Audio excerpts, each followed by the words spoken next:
삼중음성 유방암. 되게 유명한 아형 중에 하나이고 그 이유는 삼중음성 유방암에 걸리면 치료의 수단이 별로 없다. 그리고 공격적이다. 재발이 많다. 성적이 좋지 않다. 이런 부정적인 이야기를 많이 들어보셨을 겁니다. 그런데 아닙니다, 여러분. 오늘 준비한 영상은 바로 이제 많은 분들이 노출되었을 때 굉장히 걱정을 많이 하시는 이 삼중음성 유방암에 대해서 준비한 영상입니다.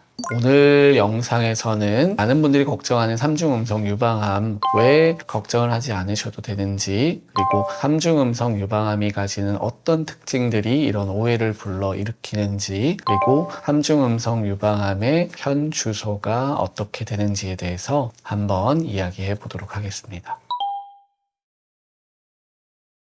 쉽게 말씀드리면 유방암이 가지는 수용체들이 있습니다. 호르몬 수용체 두 가지, 에스트로겐 수용체 그리고 프로게스테론 수용체, 둘 다 없는 음성인, 그리고 허투라고 하는 항체 단백질을 말씀을 드렸었죠. 이 허투라고 하는 항체도 가지고 있지 않은 세 개 모두 다 음성인, 그래서 삼중 음성인 유방암을 삼중음성 유방암이라고 합니다. 음성이라는 얘기는 일단 유방이 발생했던 원인이 호르몬이랑 연관이 없을 가능성이 높다라는 것을 첫 번째로 의미를 하겠죠. 그러니까 당연히 호르몬 수용체가 없는 이 삼중음성 유방암은 자연적으로 항호르몬 치료를 하지 않습니다. 효과가 없기 때문이죠. 그리고 이제 허투 항체도 없죠. 근데 허투 항체가 없으면 많은 분들에게 유명한 허투 항체를 대상으로 하는 표적 치료의 대상도 되지 않습니다. 그래서 항호르몬 치료도 안 하고 허투 표적 치료도 하지 못합니다. 그러다 보니 남은 치료의 수단이 수술, 그리고 방사선 치료, 항암 치료, 이렇게 세 가지 방법밖에 없다고 해서 많은 분들이 치료의 수단이 적다 라고 알고 계시는 이유가 됩니다. 공격적이라고 하는 이유는 이 삼중음성 유방암이 주로 약간 젊은 층에서 발생을 조금 더 하기 때문인데요. 전체 유방암에서 봤을 때 삼중음성 유방암이 차지하는 비중은 20% 정도라고 생각하시면 돼요. 근데 젊은 층으로 갔을 때, 전에 이제 젊은 여성 유방암에 대해서도 한번 다룬 적이 있는데, 젊은 여성으로 갈수록 삼중음성 유방암의 비율이 올라가게 됩니다. 젊은 여성들은 전에 영상에도 말씀드렸지만 세포의 등급 자체가 약간 높게 나오는 경향들이 있고, 삼중음성 유방암의 특징이 이전 다른 영상들에서 아형들에 대해서 제가 설명을 했을 때, 다른 호르몬 양성이나 허투 양성이라는 아형에 비교를 했을 때 Ki67이라고 하는 세포 분열 지수 자체도 좀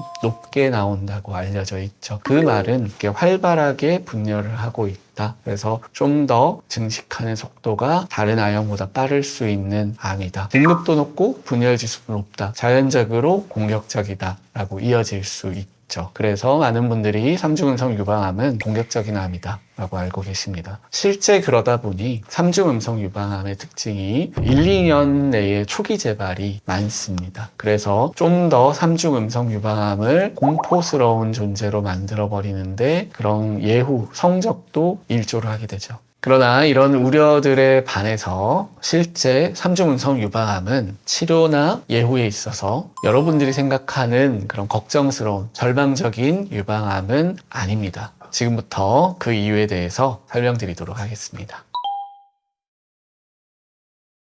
빛이 있으면 어둠도 있듯이 모든 것들은 양면성을 가지고 있습니다. 이 말씀을 드린 이유는 삼중음성 유방암은 공격적인 대신 항암 치료에 대한 반응이 굉장히 좋은 편입니다. 그렇기 때문에 실제 임상에서도 삼중음성 유방암을 선행항암 치료를 했을 때 완전 관해라고 이제 수술하기 전에 유방암이 사라지는 경우가 이미 절반에서 60% 정도 알려져 있습니다. 그러니까 원래는 수술 뒤에 항암을 하는데 이 수술 뒤에 했던 항암을 수술 전으로 끌어오는 것을 선행항암이라고 하는데, 호르몬 양성 유방암과 비교했을 때는 사실 굉장히 선행항암 치료 효과가 좋은 편이고요. 허투 양성과 비교했을 때는 비슷비슷하다고 생각하시면 됩니다. 일반적으로 근데 이제 오해는 안 하셨으면 좋겠는 게, 모든 유방암 환우분들께서 선항암 치료의 대상이 되진 않습니다. 일반적으로 이제 2기 이상, 특히나 이제 림프절의 전이가 있는 분들의 경우에 선행 치료, 항암 치료의 대상이 됩니다. 즉 어느 정도 약간 진행된 암일 경우에 항암 치료의 대상이 되고, 1기 같은 이제 초기 유방암 계시던 환우분들께서는 선행항암 치료에는 대상이 안 되기 때문에 이런 오해들은 사실 하지 않으셨으면 좋겠고요. 일반적으로 항암 치료를 했을 때 수술이 끝난 뒤에 항암 치료를 다시 하진 않습니다. 그런데 3중 음성 유방암은 그게 아닙니다. 되게 유명한 임상 연구 중에 이제 크리에이트-X라는 연구가 있는데 이 연구가 선행 항암 치료를 하고 수술을 했을 때 완전 관해가 오지 않은 분들을 수술하고 나서 보조적인 요법으로 항암 치료를 한 번 더 했을 때 실제 치료 성적이 그렇지 않는 분들에 비해서 더 좋다는 것들을 이미 임상 연구로 입증을 하였습니다. 즉 선행 항암 수술 그리고 후항암이 가능한 암이 3중 음성 유방암이라고 생각하실 수가 있습니다. 그렇기 때문에 많은 분들이 항암 이외의 치료 수단이 없다라고 생각을 하시지만 그게 아니라 선행 항암을 하고서도 또 다른 항암 치료의 효과를 누릴 수 있는 암이라고 생각하셨으면 좋겠습니다. 지금은 또 이제 면역 항암제의 시대가 열렸죠. PD-L1이라고 하는 이 면역 관문을 억제해버리는 항암제. 유명한 상표명이 있습니다. 키트루다라고 많은 분들이 알고 계십니다. 키트루다라는 치료가 기존의 세포 독성 항암제로 치료를 했던 3중 음성 유방암의 치료를 면역 항암제라는 새로운 치료의 개념으로 전환하게 해준 굉장히 이제 중요한 신약이 되게 되고요. 세포 독성 항암제는 기존에 이렇게 분열을 빠르게 하는 세포를 찾아가서 걔네들을 죽여버리는 효과를 합니다.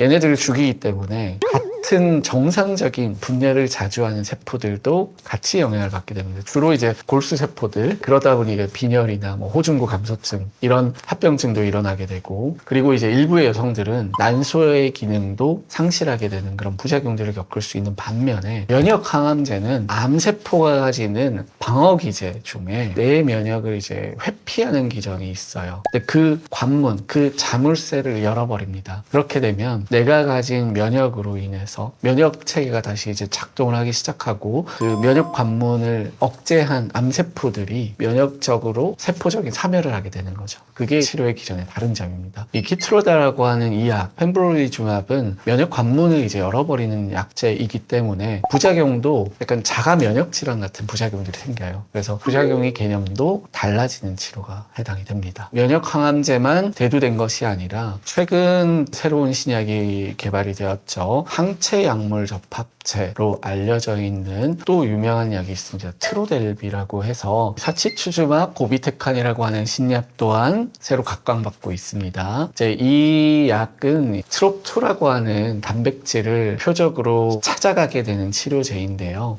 이것들이 이제 주로 3중 음성 유방암에서 많이 발현이 돼 있어요. 그렇기 때문에 이제 암과 관련된 세포들을 선택적으로 찾아가서 굉장히 강한 이제 세포 독성 항암제가 그 세포를 선택적으로 죽여버립니다. 그렇기 때문에 기존의 약제와 비교한 임상 연구들을 봤을 때 더 좋은 치료 효과가 확인된 그런 유방암 신약으로 생각하시면 될 것 같습니다. 기존에는 세포 분열이 빠른 이제 암세포들을 무작위로 가서 죽이는 치료제였다면, 그러다 보니까 같이 분열 주기가 빠른 정상세포들도 영향을 받았다면, 이 항체 약물 접합제는 제가 말씀드렸죠. 암세포에 발현이 많은 그 트롭2 단백질을 찾아가는, 어떻게 보면 이제 유도탄 같은 치료제거든요. 엔허2 같은 경우도 비슷합니다. 허투 치료제인 신약인데 그 약도 이렇게 항체를 찾아가서 항체가 발현된 암세포들만 공격을 하게 되는데, 이런 트로델비나 엔허2나 이런 항체 약물 접합체가 좋은 이유가 걔네들 주변에 단백질들이 발현이 안 된 암세포들도 분명히 있을 거 아니에요, 그죠? 근데 바이스탠더 이펙트라고 해서 옆에 있는 애들까지 같이 죽여버려요. 그렇기 때문에 좋은 치료 성적을 더 기대할 수 있는, 그러니까 암세포와 관련된 조직들만 치료할 수 있는 좋은 신약이 개발된 거죠. 그리고 또 젊은 사람들에게서 3중 음성 유방암의 비중이 더 높다 보니까 이제 3중 음성 유방암이 브라카라고 하는 유전자의 돌연변이를 가진 여성분들, 유전성 유방암과 좀 더 연관성이 높게 됩니다. 그래서 브라카라고 하는 유전자의 돌연변이가 있는 3중 음성 유방암 환자들을 위한 치료제가 따로 있습니다. 올라파립이라고 해서 상품명은 림파자라고, 그것도 되게 유명한 약입니다. 브라카라고 하는 유전자의 돌연변이가 있는 분들은 상동 제조합이라는 유전자의 결함을 가지고 있는 분인데, 이 약은 그 결함을 암을 가진 세포들을 찾아서 걔네들을 죽이는 역할을 하는 이제 치료제입니다. 그러다 보니까 일반적인 이제 치료제랑 비교를 했을 때 더 치료 성적이 좋은 것들이 이미 이제 유명한 올림피아라는 임상 연구로도 알려져 있습니다. 그렇기 때문에 이제 기존의 선행항암, 세포독성 항암, 그리고 선행항암 후에 후항암을 할 수 있다는 것, 그리고 면역항암제가 추가됐다는 것, 그리고 세포독성 항체 약물 접합제라는 신약도 있다는 것, 그리고 유전자의 돌연변이가 있는 분들을 위한 약제마저도 존재하고 있다는 것들, 이런 요소들만 종합해 보더라도 어떻게 보면 굉장히 좋은 치료 성적들을 기대해 볼 수 있는 유방암의 아형 중 하나라고 생각하시면 됩니다. 우리가 어떻게 보면 유방암을 선택해서 걸릴 수는 없지 않습니까? 이 3중 음성 유방암은 유전적인 요소의 영향을 받는 암이라고 알려져 있습니다. 그렇기 때문에 이 브라카에 대한 돌연변이도 더 이제 비중이 높아질 수밖에 없는데요. 대신에 이런 것들을 극복을 했을 때 이후의 성적이 크게 걱정을 안 해도 되는 경우가 많아요. 그렇기 때문에 3중 음성 유방암은 5년 이후에 재발률이 뚝 떨어지게 됩니다. 그렇기 때문에 초기에 어느 시기를 잘 넘기고 5년을 잘 넘기게 되면 이후에는 반대측에서 새로운 유방암이 생기는지에 대해서 잘 추적하면 되는 그런 암이라고 생각하시면 좋을 것 같습니다.